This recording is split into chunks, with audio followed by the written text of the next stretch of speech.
Malaysian 370, contact Ho Chi Minh 120.9. What was the last thing he said to you? I want you to keep my wedding ring and watch. And I said, oh, don't be stupid. You know, you're going to be fine. Sorry. Tonight, finally, the incredible truth of MH370. So do you know where it is? Yeah, I'll bet my house on. Step by step, The whole rubber jungle comes down. Everybody's got a mask. the mystery decoded. You lose what's called useful consciousness. A significant height variation was recorded. Was that the moment we can assume that the passengers were killed? The experts and the shocking new evidence. Did they ever mention fire on board, hijack, terrorism? A revelation from a Prime Minister I want to be absolutely crystal clear. that will send shockwaves around the world. It was understood at the highest levels that this was almost certainly. If that's true, then that would have to point to some kind of cover-up. A jaw-dropping bombshell. We also tracked down the mystery woman, a woman about 20 years his junior. Maybe he wasn't a good family man? 2 days before the flight, she sent him a message. For the first time, the government says it looked at all possible theories. What the hell? The answer to the question, where is the wreckage? The whole world is asking. This is a piece of the seat from the main cabin I'm holding right in my hands.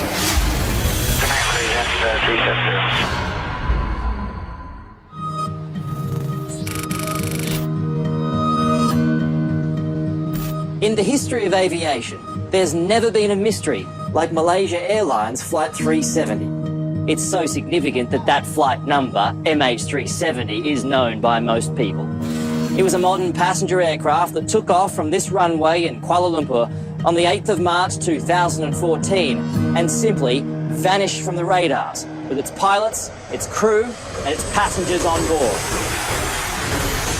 Even today, no one knows where it is, but much more is known about what happened, the alleged cover-ups, the investigative failures, and the possible motives of a pilot in command.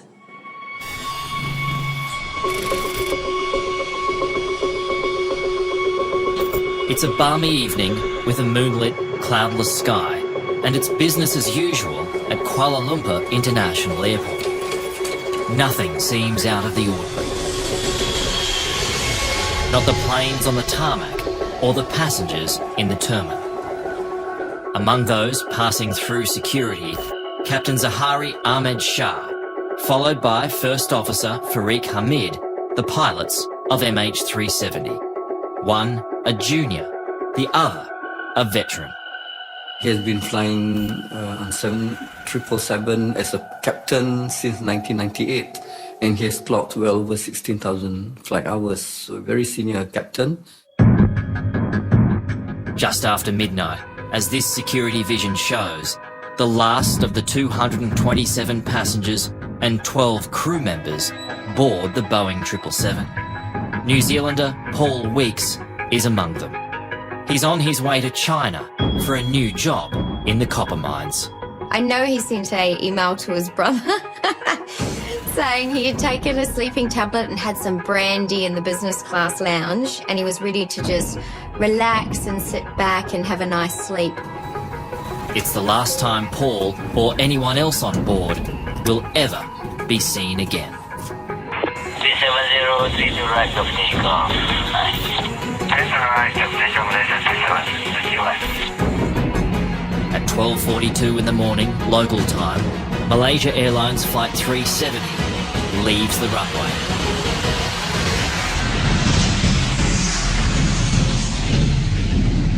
Weather conditions are fantastic. It's already dark night and it's about 1:15 in the morning.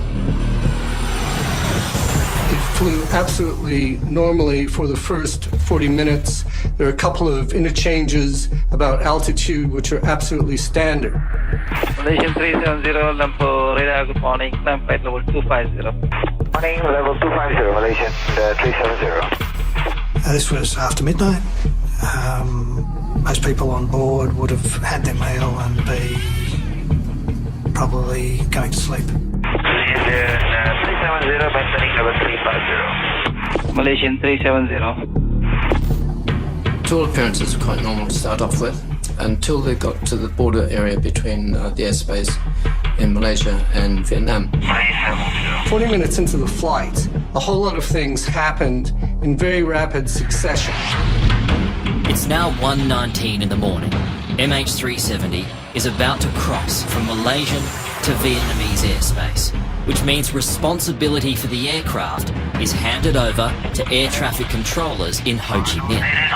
But before it crosses from one air traffic sector to another, a final goodbye and some famous last words. Good night, Malaysian 370.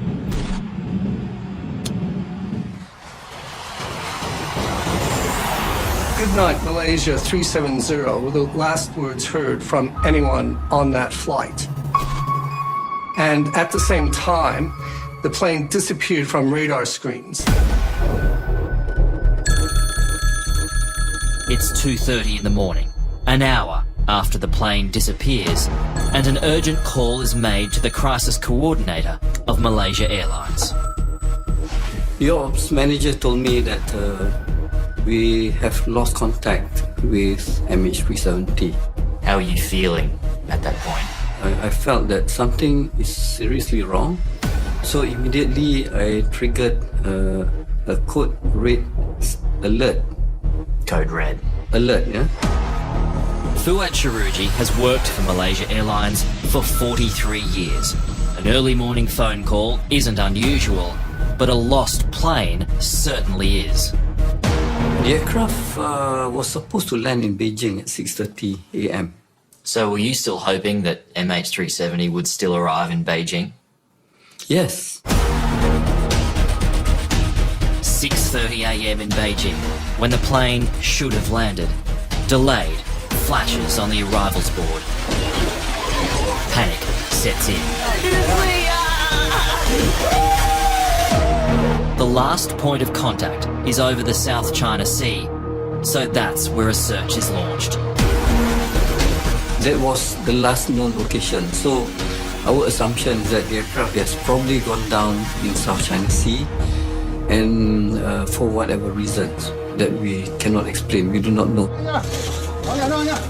Fuad Sharuji's next task is the toughest of all, to find and tell family members the plane carrying their loved ones has vanished. We do not have the contacts of the families. So that was a challenge, a real challenge. No one in Australia gets the courtesy of a call from the airline.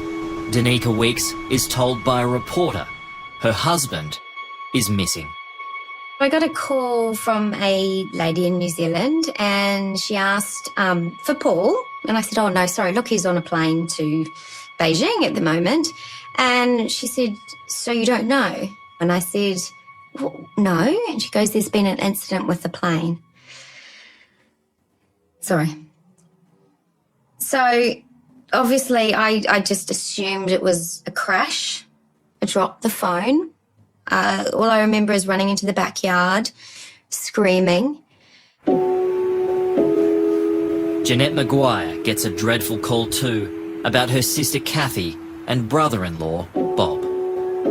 I hung up the phone and then my husband's asking me, what is it? And I couldn't talk. And I was just at the TV, the news, and then it was all over the TV. Relatives are staying close to airports in Beijing and Kuala Lumpur, awaiting any word of what's happened to their loved ones. And they had the simulation of the flight on the screen. It was due to land in Beijing at 6:30 a.m.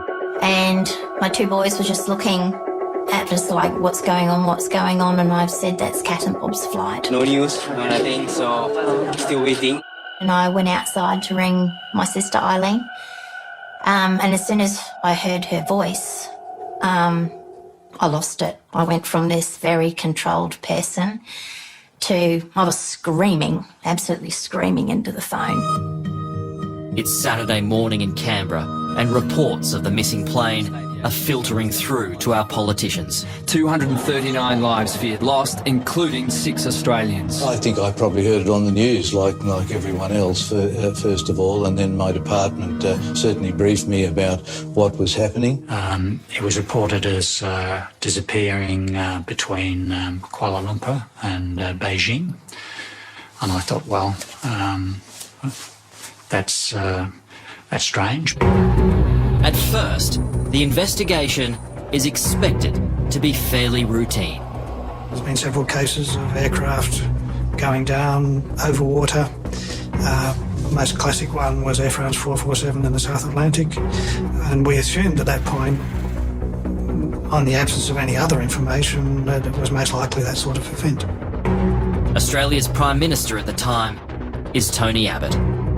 I rang the Malaysian Prime Minister and I offered Australian assistance. At that stage, we thought that the plane had disappeared somewhere in the South China Sea. There are sightings of oil slicks off Vietnam and possible floating debris, but all prove false. We have not found any wreckage, no wreckage whatsoever. Warren Truss is Tony Abbott's deputy and Transport Minister. Australia immediately deployed resources to assist with the search in the waters near Vietnam, and we were a part of something like 30 nations involved in that search in those early days.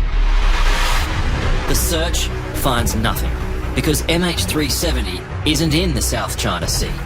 Primary radar records and Air Force data reveal when communication is lost, the plane turns back to Malaysia and flies for several more hours.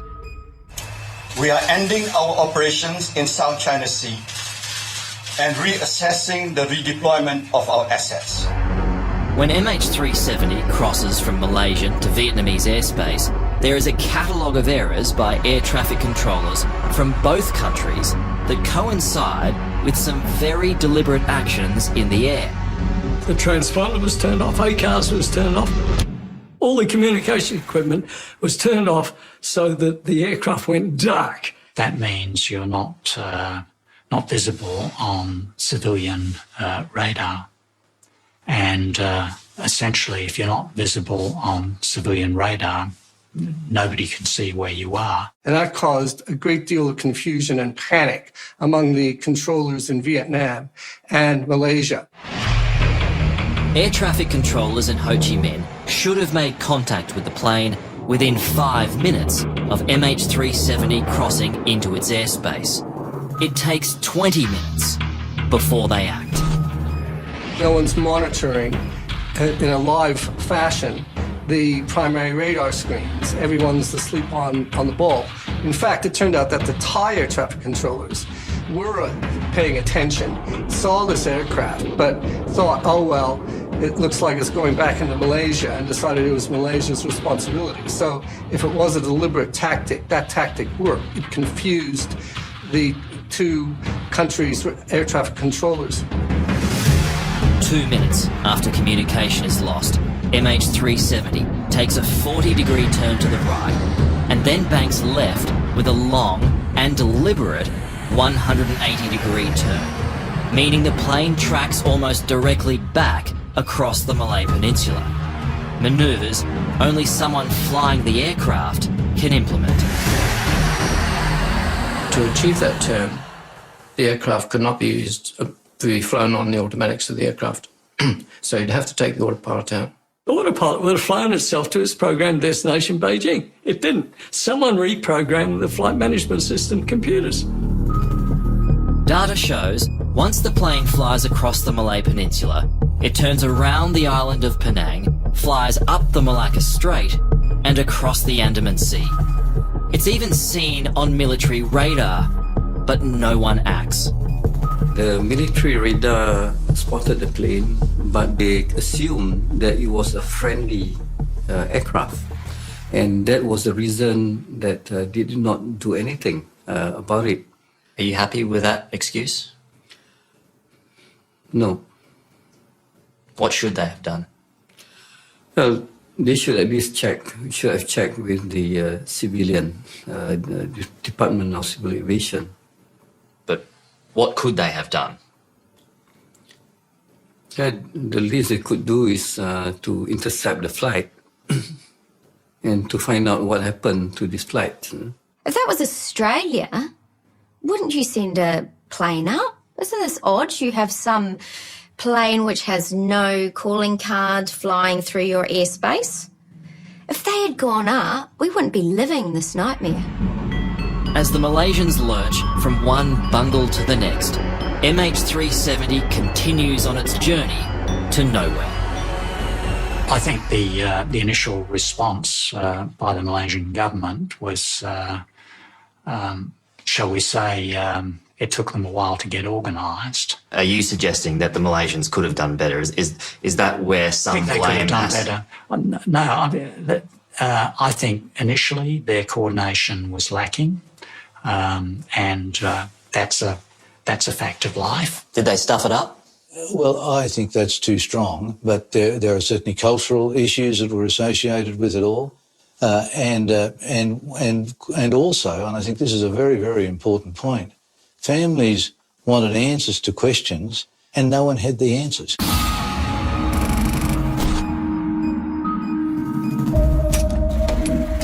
When MH370 first disappears, terrorism is immediately suspected. But could it be one of the pilots or one of the passengers? In the government's official report, it referred to the potential of a third party being involved. What was the third party, or who was the third party? The third party could be anyone else apart from the crew who actually entered the cockpit and took control of the aircraft. What do you think the chances are of that? Well, there is again another probability. There is a possibility that it can happen. This idea is seriously considered. There are 2 Iranian citizens travelling on false passports. But that possibility is discounted by experienced pilot Byron Bailey. Well, you're saying in that 2 minutes from when the captain said goodnight, we'd had to get past the cabin crew, through a locked reinforced door, overpower the pilots, remove a pilot from his seat, get in the seat, turn everything off, and then commence a manually flown turn. And he would have to have been a very, very experienced Boeing 777 pilot to do that, all within 2 minutes. Not possible. Not possible.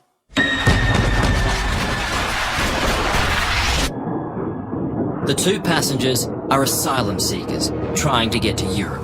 They have no motivation or the experience to carry out such a deadly plan. And while pilot Captain Zahari has political links, no group has ever claimed responsibility for the tragedy. It's highly unlikely to have been a terrorist event. The nature of terrorism is such that terrorists will claim credit for these sorts of things because creating terror in the minds of the public is the key objective. No one has claimed any credit, no terrorist organisation. If it had been an individual terrorist who had planned this and executed it, then they would have left behind some sort of evidence pointing to this. Otherwise, it's pointless. The search is expanded to cover the east and west of the Malay Peninsula, and the focus shifts to a potential fire.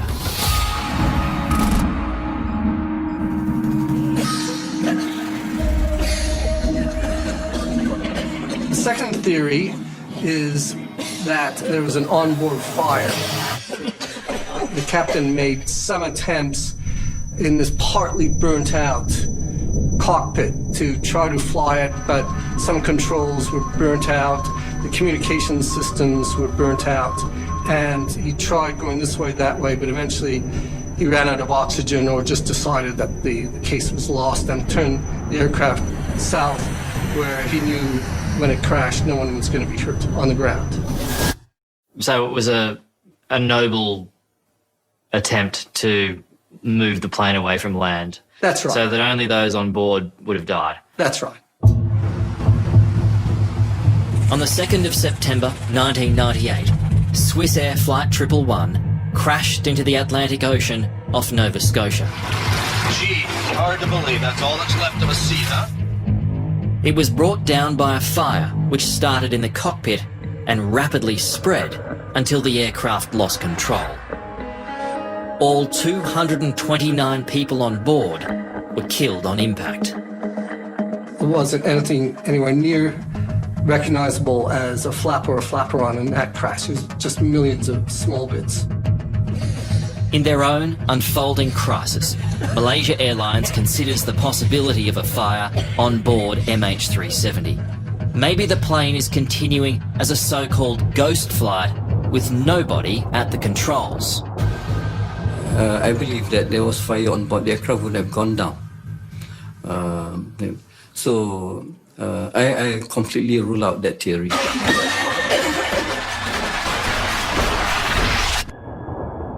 There's nothing in those accident-type scenarios, fire scenarios, that explains the observed flight path of the aircraft. So, the search continues with feverish speculation, wild accusations, and not one credible answer. There was no logical place it could have landed safely without people knowing about it, so I guess we assumed immediately that it was lost. The idea that more than 200 people have just disappeared, literally disappeared off the face of the earth, it's haunting, absolutely haunting. Coming up. There is this system which not even pilots knew about. In this case, about every hour, there's a satellite handshake. The aircraft will send a signal to the satellite. I didn't know about that. He wouldn't have known about that. And no one would have known about that. What happened was a result of planned and deliberate action. It's very straightforward. You reach up and you press a button, then the plane will decompress, rendering everyone in the cabin unconscious.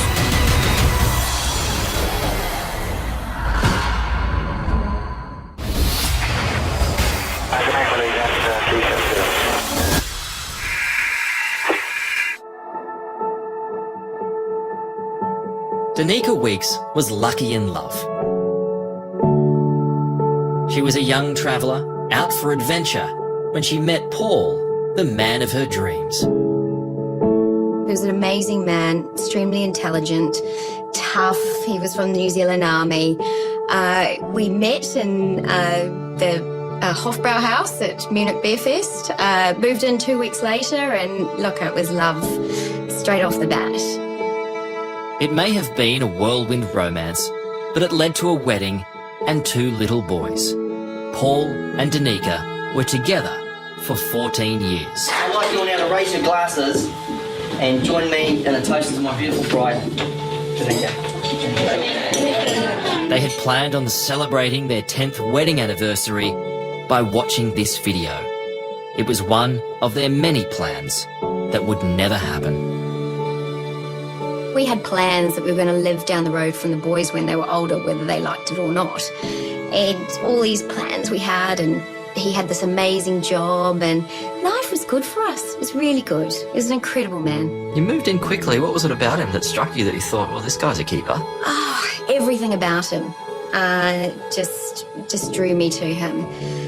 Incredible man, beautiful family man too. I knew he'd be amazing with children, and he was with the boys. Paul Weeks was on his way to China to work in the Rio Tinto copper mines in Mongolia after an induction course in Beijing. It was his first trip, and he was excited. This is Paul playing music with his young sons the day before he left. Like before he left, we were sitting outside having a glass of red wine together in Perth, and he said to me, "I am so happy right now." He said, I have you, I have the boys, I have this amazing job that's ahead of me. He was so excited, and that's the one thing I hold on to. Paul would still be alive if he caught the plane he was supposed to. Fate dealt a cruel hand after a late flight change. At first, he was booked on Cathay Pacific, and it was only a day and a half before he got on the flight that it changed to Malaysian Airlines. What was the last thing he said to you? When he was heading off to Mongolia, he said, look, I can't wear my wedding ring and watch on site. Obviously, they're not allowed to, working with big machinery. And he said, so I want you to keep my wedding ring and watch and give the ring to the first son that gets married and the watch to the second son. And I said, oh, don't be stupid. You know, you're going to be fine. You'll go there and come back. On the 8th of March 2014, MH370 disappears. It triggers one of the biggest searches in history, from the South China Sea to the Andaman Sea, a search that's about to expand into uncharted territory, thanks to an unknown satellite. I didn't know about that. He wouldn't have known about that, and no one would have known about that. There is this system which not even pilots knew about until MH370, which is that although he turned off all these systems he could turn off, there's one which emits via satellite data from engine performance. And the way it works is that, in this case, about every hour, there's a satellite handshake. The aircraft will send a signal to the satellite with data on it, and the satellite will respond, but then transfer that data to a ground station. In this case, it was actually in Perth in Western Australia. Every hour MH370 is flying, satellites pick up an automated ping from the engines. So the plane is clocked until one final handshake on what's known as the 7th arc. That 7th handshake produced a band, which is an arc, and that's where the science suggests the aircraft would be somewhere on that arc, but we don't know where on the arc. Data stops as the plane crosses the 7th arc, which means that's where MH370 ends its journey. It's run out of fuel. The wreckage is in the southern Indian Ocean, a few thousand kilometres off the coast of Perth, so Australia's involvement scales up dramatically. Australia had responsibility for that search and rescue area, and so we were asked to lead in the search. We had several ships, we had several planes, and we maintained that intensity for several weeks. Looking at an area approximately 1,500 miles to the west. And obviously Australia put upwards of $100 million into all of this, even though we were by no means the majority nation in terms of those who were lost. The search covers 120,000 square kilometres, some of the most inhospitable and unexplored terrain on the planet. It's a very stormy part of the ocean. The seas that the search ships were dealing with were at times up to 15-metre swells. We're talking about an area of the Indian Ocean that's of the order of 4 to 6 kilometres of depth. The ocean floor itself is uneven, hills, mountains, valleys, extinct volcanoes, major fault lines, and all of this obviously in the dark. 21 aircraft and 19 ships are dispatched to the area using highly advanced underwater sonar equipment. If there is anything down there, we will find it. We owe it to the families of those people to do no less. It becomes the biggest search in history, and it needs an experienced coordinator. A call is made to Sir Angus Houston.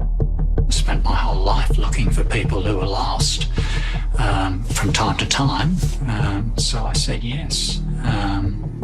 I didn't hesitate. But the veteran military commander dampens expectations early.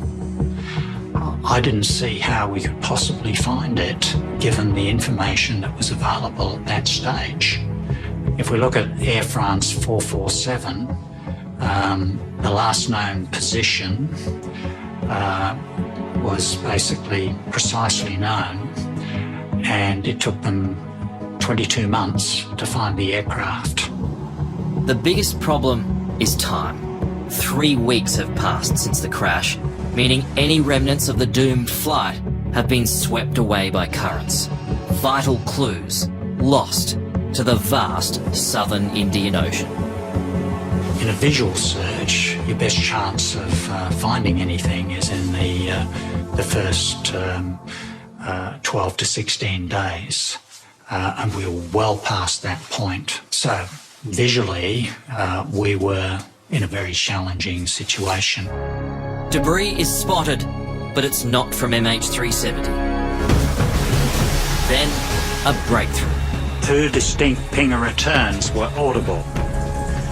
Significantly, this would be consistent with transmissions from both the flight data recorder and the cockpit voice recorder. It seems the mystery is finally solved. Yes, we became quite excited when they came up, most definitely. The ship's using the towed pinger locator. In coming days, Mini subs are deployed to look for the wreckage, but nothing is found. The pings were false alarms. Again, promising leads take investigators nowhere. It's tiring and vexing work. We were really anxious to resolve this dreadful, dreadful mystery, and everything that turned up that looked like it might be a clue was a moment of excitement, and everything that turned out not to be a clue was a moment of disappointment and despondency. Here's this jet, one of the most reliable jets flying, 777. It disappears, and you have loved ones aboard. Well, what happened? Well, we don't know what happened. Where is it? We don't know where it is. We're searching. We're using everything that's available to us, but we can't find it. Throughout it all, the families ride every promising high and devastating low. You know, you can only process so much emotionally in that. And it destroyed me. I mean, not as much as the day of losing Paulie, but when he went first missing. But that hope, and then just to be dashed every time. It's just a roller coaster. By now, it's almost certain this is no accident. The innocent passengers and crew have no idea MH370 is the vessel of a sinister plan.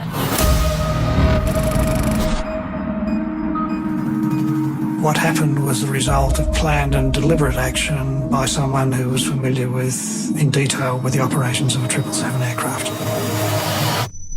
There was no one in the cabin who had the ability or experience to fly the aeroplane. So then you have to look at the flight deck, and you would say that the only person who had the ability to do that and the authority to do it would be the captain. The plan started with a communication shutdown, a manual turnback, and then cabin depressurization. It's very straightforward. You reach up and you press a button, and that will mean that the compression, which comes from power from the engines, is switched off. Then the plane will decompress. The aim of such a move is usually to extinguish a fire, but in this case, to neutralize everyone outside the cockpit. I have no basis for disagreeing that if this was a planned event, that there would have been an attempt to find some way of rendering everyone in the cabin unconscious. The whole rubber jungle comes down. Everybody's got a mask, you know, and people are pulling it down, and people are making sure they're putting it on mask on their children, and so on. They're waiting for the cabin crew to actually sort of tell them what's going on. What passengers wouldn't have known is they each had about 12 minutes of oxygen, ordinarily enough air to survive on, while the plane drops to an altitude where they could breathe normally again. But on MH370, military radar discovered the plane actually increased its altitude, so passengers quickly ran out of air. It's a theory that may explain why not a single text message or call was attempted. The key key to this is that it was about 18 minutes before the aircraft got back over Malaysian airspace, that's to say back into mobile range. And the suggestion there is that he timed it such that everybody would have run out of oxygen in the passenger cabin before it got back over land and into mobile range. And as a result of that, no one was able to make an SMS call or telephone call. On the MH370 final report, it goes on to show that a significant height variation was recorded from over 31,000 feet to over 39,000 feet in the space of about 15 seconds. Was that the moment we can assume that the passengers were killed? You have to say that there's some doubt as to how reliable the assumptions about variation in height are. It's not to say it didn't happen, but the precision with which that's described, I think, is open to question. But if that did happen, the passengers would have all died from what's known as hypoxia. Hypoxia is a lack of oxygen in the blood, and one of the first things that gets affected is your brain. If you don't get your oxygen mask on in about 30 seconds, what happens is that you lose what's called useful consciousness, 30 seconds to a minute, but less if you're at higher altitude. And I've been hypoxic a few times, and you just feel lightheaded and euphoric. It's quite a pleasant feeling, and you eventually get sleepy and go unconscious. So, I guess, if there's any positive in all of this, it's the realisation that those passengers probably went out peacefully. I'd agree on that, and I have personal experience because when I was flying fighter aircraft, we used to go into a chamber and do hypoxia runs until you were unconscious, and it's so subtle you don't even realise you've gone unconscious. The pilots, however, have extra supplies of oxygen in the cockpit in case of emergency, so they can survive longer, which also supports the theory of a deliberate rapid decompression. Zahari's co-pilot on this flight was Farik Hamid. Hamid was a 27-year-old junior who was about to get married, but his involvement in any deadly plan has been all but ruled out. It's assumed he wasn't even in the cockpit. There's nothing in his background that suggests anything untoward, and to have sort of a pilot and a co-pilot both wanting to commit mass murder-suicide seems pretty unlikely. What do you suspect happened to the co-pilot? I think what he did beforehand, he wouldn't want any interference. He would have just sent him back to the cabin. The top of climb, which is generally a fairly quiet time, he'd just do a bit of paperwork, sort things out. He probably said to him, "Oh, I'm going to go back, get a coffee, or could you go and get something from the cabin for me?" And the co-pilot's under training. He would do exactly what the training captain would ask him to do. And once he's on the other side, just lock the door. This has happened before. On the 24th of March 2015, Andreas Lubitz brought down Germanwings Flight 9525 and crashed it into the French Alps. Lubitz, who suffered from depression, locked his co-pilot out of the cockpit before steering the plane into the mountains, killing all on board. Is this what happened to MH370? And after half an hour, he probably then thought, right, everyone's terminated down the back. He has taken out 238 problems. That's right. So he's flying a ghost flight pretty early on in the whole thing. There was something else brought up in the Malaysian investigation. 30 minutes after the original diversion, MH370 made a slight bank right as the plane flew over Penang with, it's now presumed, 238 dead bodies on board. Once he hit landfall over border, essentially between Thailand and Malaysia, he then flew along the border, went past Penang where he dipped his wing, and that was his hometown, by the way. Now, it's relevant that the captain was born in Penang and he was educated in Penang. And you say, well, this is not a coincidence. It's a little bit more than a coincidence. And this is my last time I'm going to see it. And it's like returning to a degree from where you came from. So it's almost as if it was a... Yes, exactly. Final farewell. Yeah. And a signal from the co-pilot's mobile phone was detected by a telecommunications tower when the aircraft was south of Penang. But there was no record of any call made. And so the question is, he would have turned his phone off like everybody else. So why did he turn it back on? And the question is whether or not he tried to maybe turn it back on to make a call, but like everybody else, passed out from hypoxia before he got back over mobile coverage. But despite what seems like a compelling case, none of the relatives of lost family members see it that way. Do you feel anger towards the pilot? No. Why not? Because I don't know he did it. I can't lay blame until I know the truth. Even though a lot of evidence supports the theory that it was the pilot? Correct. I can't do it. I can't lay blame where I don't know the fact. I was always taught in my upbringing not to lay blame until you have the truth. And I don't think it's fair to crucify him and his family without the truth. What do you think happened? Look, I believe there was a mechanical failure with the plane. The pilot attempted to turn it round. They all hypoxia took over and it just flew on autopilot for the next 7.5 hours. Do you ever think about what those last moments must have been like for them? I try and make them pleasant. Part of the counselling that we did was to come to your own ending, make up your own story that you want to live with. Mine was they've gone to sleep and they've not known about anything. I think they're aware of the tragedy that happened around them. Something happened, they're aware of that, but for me the ending is they've gone to sleep.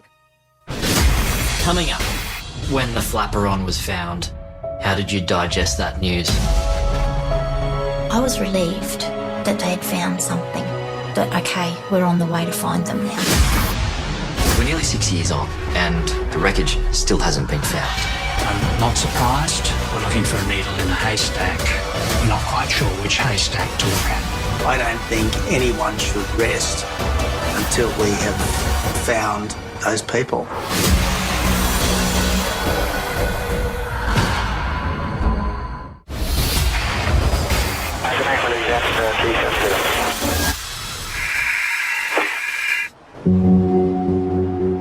Almost 6 years on, and the secrets that surround the disappearance of MH370 lay buried somewhere at the bottom of the vast, wild, southern Indian Ocean. That was our last Christmas with them, so that's Christmas 2013. Leaving Jeanette Maguire still seeking answers to where her sister Kathy and her brother-in-law Bob are. That's probably pretty recent. That's at their house. Can you tell me about Kathy?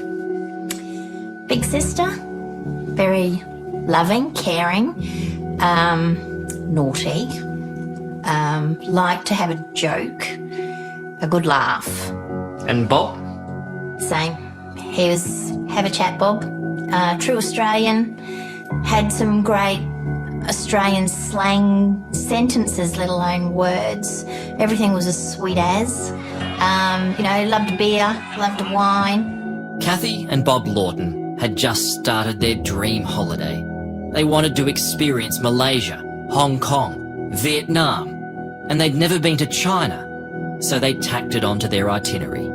So they went to Kuala Lumpur they were there 4 days, and that's where they caught the flight for MH370. So a 5-week trip, they got 4 days of holidays. Loved ones of those on board are enduring an agonising wait at Beijing Airport. It's shaping up as the worst aviation disaster in almost 4 years. What is it like to experience death of someone so close to you, yet there's no body, there's no evidence of someone dying? I've lost some really, really close people to me. I've lost people through illness, age. I've lost my closest friends through suicide. I've lost family members from suicide. They're all really hard to deal with. But not having a body that you can say goodbye to is the hardest thing I think I've ever gone through. It eats at you constantly. I'm still here, going through this.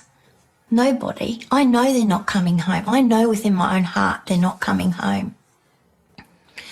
But I've got nothing. I've got nothing to walk away from. I've got no final goodbyes. I've got no bodies in a casket that I can say goodbye to. Things got even worse for Jeanette Maguire and her family at a memorial 3 months later. That night, my dad got taken to hospital and he went from a very healthy 79-year-old man, fit, healthy, to having heart failure and kidney failure. And it was all from the shock. And we were very close to losing him. And I prayed like crazy, and I just went outside, and as I do, I reach up at the stars or the sky, and I said, don't you dare take him as well. Don't you dare. And they didn't, thank you. I gave up work 3 months after March 8th, thinking they're going to find the plane. I'm going to know what's happened. You know, I'll have my memorial, or Paul will come home, and I'll be back to work again. I'll get back to work and whatever. That was September 2014. And still don't know. Still back at March 8th. And it's the same for all of us because we're still stuck. Because there was no wreckage, there was always hope, no matter how slim, that somehow the victims might still be alive. But that hope was crushed in July 2015, when the first piece of the plane was found. It's clearly from an aircraft. And it washed up on Reunion Island, east of Madagascar, weathered and coated in barnacles. I was relieved that they'd found something.